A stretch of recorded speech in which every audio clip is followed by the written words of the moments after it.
할렐루야. 하이라이트 묵상을 찾아주신 모든 분들, 정말 말씀을 깊이 한 구절 한 구절 집중해서 보길 원하는 분들 모두 진심으로 환영하고 축복합니다. 이번 시간에는 시편 21편을 함께 볼 텐데요.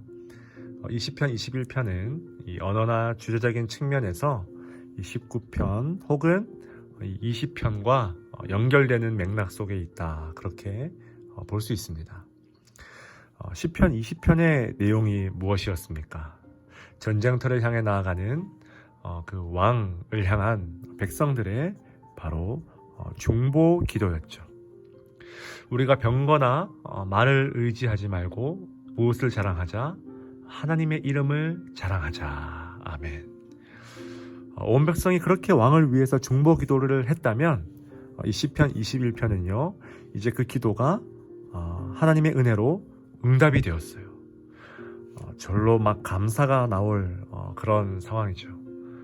그 간절한 기도가 응답이 되어서 뭡니까? 왕이 승리를 거두고 마치 개선 장군처럼 행진할 때 온 백성이 이 감사의 찬양을 드린 그런 시편, 이것이 바로 시편 21편의 맥락이라는 거예요. 그런데요, 이 시편 21편에는 주목할 만한 이 시제의 특징이 한 가지 있습니다. 1절부터 7절까지는요, 전반적으로 시제가 과거 시제로 이루어져 있어요. past tense죠. past tense, 과거 시제라는 거예요. 그러니까 이미 주신 승리에 대한 감사의 그 고백이 주된 내용이죠. 우리 한번 볼까요? 1절 말씀. 이제 승리를 마치고 돌아왔으니까요, 이 시의 전체적인 주제와도 같은 구절이죠. 왕이 스스로의 힘으로 이겼습니까? 절대 그렇지 않죠. 주의 힘으로 말미암아. 또 반복합니다. 주의 구원으로 말미암아.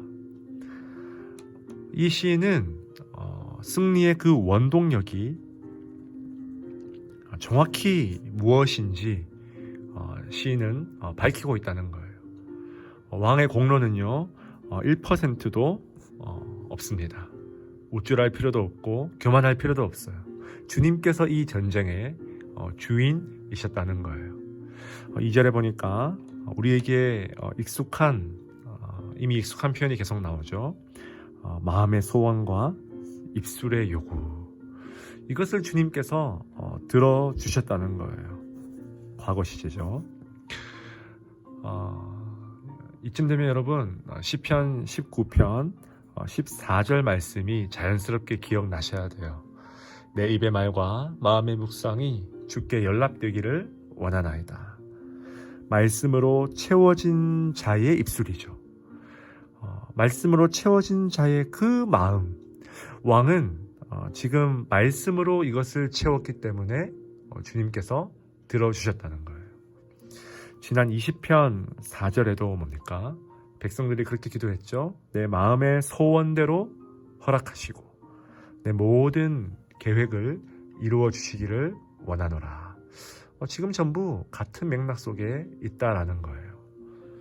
계속해서 백성들은 이미 주님께서 행하신 승리에 대한 감사를 과거 시제로 선포합니다. 주님은 거절하지 않으셨어요. 영접하셨죠. 또 쉬워주셨어요. 그리고 주셨죠. 생명을 구하니까 그에게 영원한 장수를 주셨어요.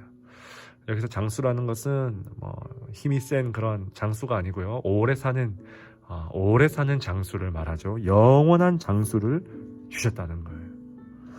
영광도 크게 하셨고요, 존귀와 위엄을 입히셨고 또 즐겁게 하셨다라는 거예요. 특별히 이 7절 말씀 보십시오. 왕이 지금 여호와를 의지했대요. 시편 20편 7절에 그 기도 기억나십니까? 우리는 병과 말을 의지하지 말고 하나님의 이름을 자랑하자. 왕이 여호와를 의지할 때 뭡니까? 지존하신 이의 이 인자함.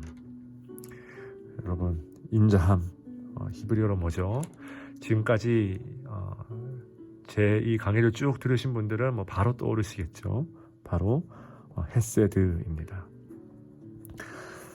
정말 그래요. 이 시편에서 이 헤세드는요, 정말 뗄래야 뗄 수 없지 않습니까? 여러분, 저는 이 시편 전체의 가장 핵심 주제가 이 헤세드라고 해도 과언이 아니라고 생각해요. 거의 뭐 모든 시마다 이 헤세드에 대한 찬양, 헤세드에 대한 감사, 이 헤세드에 대한 기도 계속 반복되죠.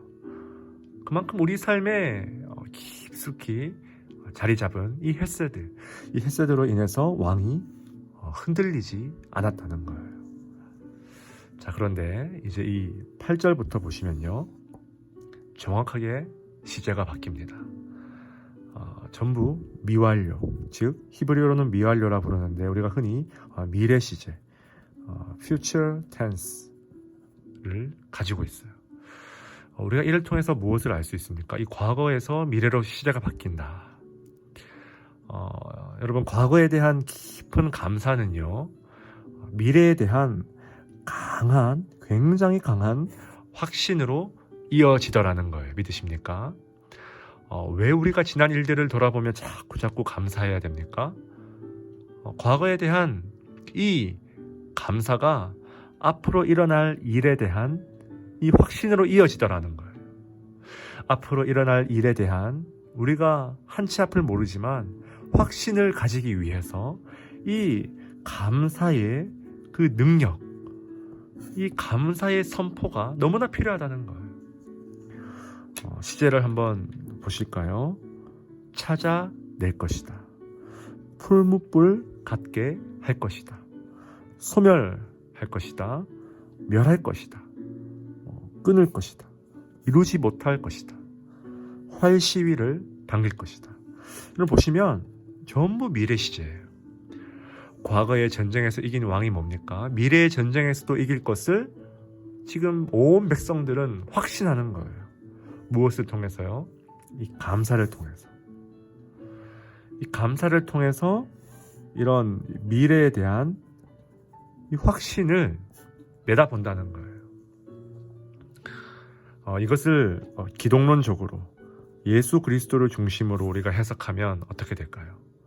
우리는 예수님의 이 초림, 예수님의 이 첫 번째 오심으로 인한 십자가의 승리를 우리는 바라보죠.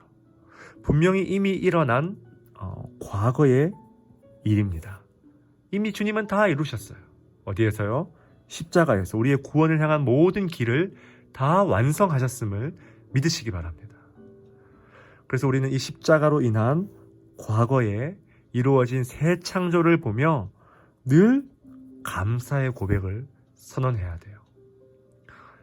이 십자가를 충분히 인식할 때 뭡니까? 우리는 이 재림의 예수, Second Coming, 예수님의 이 재림, 미래에 언젠가 다시 오실 그 예수의 임재를 강하게 확신하며 이 현재를 살아갈 수 있다는 거예요. 이것이 바로 초림과 이 재림 사이를 살아가는 이 마지막 시대를 살아가는 신약 백성에게 주시는 하나님의 말씀이라는 것입니다. 사랑하는 여러분, 주님께서 우리 인생 가운데 행하신 일에 대하여 충분히 깊이 감사하십니까? 지금까지 신실하게 인도하신 하나님, 실수하지 않으시고 후회하지 않으시는 그 하나님의 섭리가 정말 여러분의 삶에서 강하게 느껴지십니까? 오늘 하루도 감사를 고백하십시오. 감사를 선포하십시오. 그 감사가 여러분 인생의 미래를 향한 확신으로 우리 모두를 안전하게 인도하실 것입니다. 이 말씀 붙들고 오늘 하루도 승리하시는 저와 여러분 될 수 있길 주의 이름으로 진심으로 축원드립니다. 우리 함께 기도하시면서 나아갑시다.